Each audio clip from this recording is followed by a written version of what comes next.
सोचा कि इतना वक्त क्यों लिया आपने?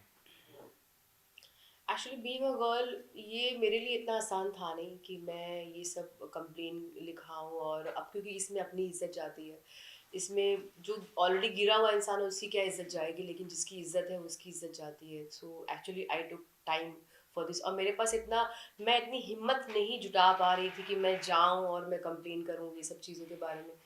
आप समझ रहे हैं, लेकिन जब चीज़ें सब सर से ऊपर जाने लगी तो मेरे को ये चीज़ें करनी पड़ी। अ, किसी किसी ने एडवाइस करी आपको कि you should go and file a नहीं, कंप्लेंट और how it happened? They no didn't. Buddy, nobody actually. मैंने ये बातें किसी से डिस्कशन करी नहीं है, और ये मेरा खुद का डिसीजन था। क्योंकि उसकी सारी चीज़ें मेरी तरफ से, उसकी जो सारी चीज़ें मुझे लेके इतनी ज़्यादा हो गई थी कि मुझे ये चीज़ें करनी पड़ी। और किसी के बोलने से कोई कुछ नहीं करता, जिसके साथ बीतती है सिर्फ उसको पता होता है। So it was him who actually forced me to do this force और again, provoke? Provoked me actually. हाँ, फोर्स इन द सेंस, इतना ज़्यादा उसने मुझे प्रोवोक कर दिया, इतना इंसिस्ट कर दिया कि नहीं, मुझे ये डिसीजन लेना ही पड़ गया। जी if you can throw some more light on the case. हाँ। अगर कुछ और बता सके आप डिटेल में इस पूरे केस के बारे में। देखिए, मैं ज़्यादा तो मैं बता नहीं पाऊँगी मीडिया के सामने, क्योंकि अगर आपको रियली में बहुत डीपली कुछ चीज़ें जाननी है तो आप एक्चुअली, मुझे मुंबई पुलिस वाले ने बहुत हेल्प की, and I want to thank them कि आपने मेरी चीज़ों को समझा और मुझे इतनी हेल्प करी। I would love to thank each one of you, the entire Mumbai Mumbai police, कि आप ने मुझे सपोर्ट किया और इस चीज़ को आगे बढ़ाया। Thank you so much. और एफआईआर मैंने उसके लिए किया है क्योंकि उसने बहुत ज़्यादा बदतमीजी ने, बहुत ही गिरा हुआ काम उसने किया था। मैं जब उसके घर पे गई थी तो उसने मुझे अपने रूम पे बुलाने के बाद ही वाज मेरा, मुझे बोलने लगा कि ताशा, मैंने तुम्हारे लिए वीडियो बना के भेजा, तो तुम मेरे लिए क्या कर सकती हो? तो मैंने कहा कि आप जो बोले मैं शोज़ कर लूँगी आपके लिए। वीडियो आप जब मुझे बुलाएंगे मैं फ्री में कर लूँगी, आपको मुझे पैसे देने की कोई ज़रूरत नहीं है। सो आप मुझे जो काम बोलेंगे मैं I will definitely do it, कि अब कोई शूट हो या कुछ हो, इवेंट्स हो या फिर शोज वगैरह हो, म्यूजिक का, म्यूजिकल शोज हो। तो ही सेड कि तुम इतनी समझदार लड़की हो, कैसी बातें कर रही हो, और मैं ये चीज़ थोड़ी बोल रहा हूँ तुमको, तो मेरी बात को तो समझो। तो मैंने बोला, मतलब मैं समझी नहीं आपकी बातें। तो मैं थोड़ी सी अनजान बन रही थी, मुझे अच्छा सा नहीं लग रहा था इसलिए। बट उसने मुझे खुल के बता दिया कि भाई ऐसी सी बात है, मैं तुम्हें कॉम्प्रोमाइज़ की बात कर रहा हूँ। तो मैं वहाँ से उठ के जब जा रही थी तो उस बंदे ने मुझे इतनी गंद तरीके से खींचा। उसके बाद भी बहुत सारी चीज़ें थी जो मैं, ऑब्वियस सी बात है, being a girl I have respect, I can not tell in front of public. तो बहुत सारी बातें हैं जो मैं, इतनी तो है मुझ में शर्म कि उसको करने में शर्म नहीं आई है, बट मुझे बताने में ज़रूर आएगी। तो आप लोग प्लीज़ एफआईआर का एक बार कॉपी चेक ज़रूर कर लेंगे। आईपीसी कौन कौन सी धाराएं लगाई हैं? मैं इस बारे में यहाँ बात नहीं कर सकती, I am really so sorry.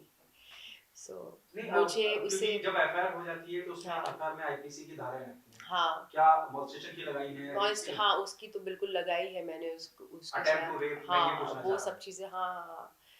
आप जैसे समझ सकते हैं, बीइंग अ गर्ल मैं बोल नहीं पा रही हूँ बिकॉज आई एम शाय, इसलिए मैं ये सब चीज़ें इतने खुल के नहीं बात कर रही हूँ। एंड आई एम श्योर कि और मेरा ये बोलने का, ये मीडिया में बताने की ये भी रीज़न है कि जो इतना करप्शन जो हो रहा है लड़कियों के साथ, वो गलत हो रहा है, उनके टैलेंट को नहीं देखा जाता है, उनके साथ गलत किया जाता है। तो ये रुकना चाहिए। पहली बात तो बॉलीवुड में करप्शन हटना चाहिए, ये सेक्स और ये जो कॉम्प्रोमाइज़ नाम का जो शब्द है उसको ही पूरा मिटा देना चाहिए। और लड़कियों को या चाहे लड़कों को, उनके उनको टैलेंट से मिलना चाहिए उनका काम, एक दूसरे को सपोर्ट सिस्टम बनना चाहिए इंसान को। और केआरके ने बहुत लड़कियों के साथ गलत किया होगा, मैं चाहती हूँ कि वो सारी लड़कियां सामने आके खड़े होके बोले कि उनके साथ भी क्या क्या सारी चीज़ें हुई हैं, ताकि ये पूरी दुनिया को पता चलना चाहिए कि आज अगर वो किसी के साथ गलत करे तो उनके साथ भी गलत हो सकता है। This is wrong.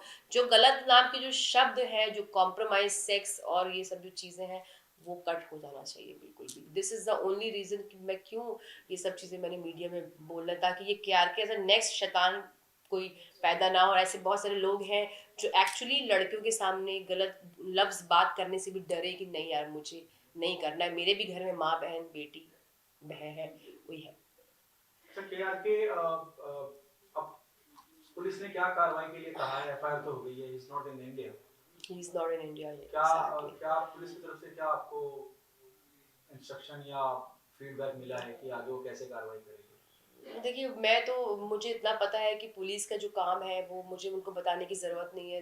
They know कि इनको क्या करना है। सो आई एम श्योर कि मैं उनके काम में कोई भी इंटरफेरेंस नहीं करना चाहती हूँ। आई नो कि वो बहुत ही परफेक्ट तरीके से अपना काम जो है वो कर लेंगे। इट्स जस्ट कि केआरके शैतान जो इंसान है, जो वहाँ पे बैठे-बैठे सबके बारे में बकवास करता रहता है, जिसको वो बराबरी नहीं कर सकता तो उसके बारे में वो घटिया बातें करता है। सो पैसे तो गलत तरीके से भी कमा लेते हैं लोग, तो उसके पास अगर पैसा है तो उसका मतलब ये नहीं कि उसके पास पावर है। एक हद तक उसका पावर भी कोई काम नहीं आने वाला है, क्योंकि वो गलत इंसान है। ठीक है, तो इसलिए आई एम श्योर कि आई ट्रस्ट मुंबई पुलिस, वो जो भी करेंगी बहुत ही बेहतर तरीके से करेंगी, क्योंकि आई एम श्योर कि इतना मुझे भरोसा है उन पे। ठीक, thank you so much. Thank you so much.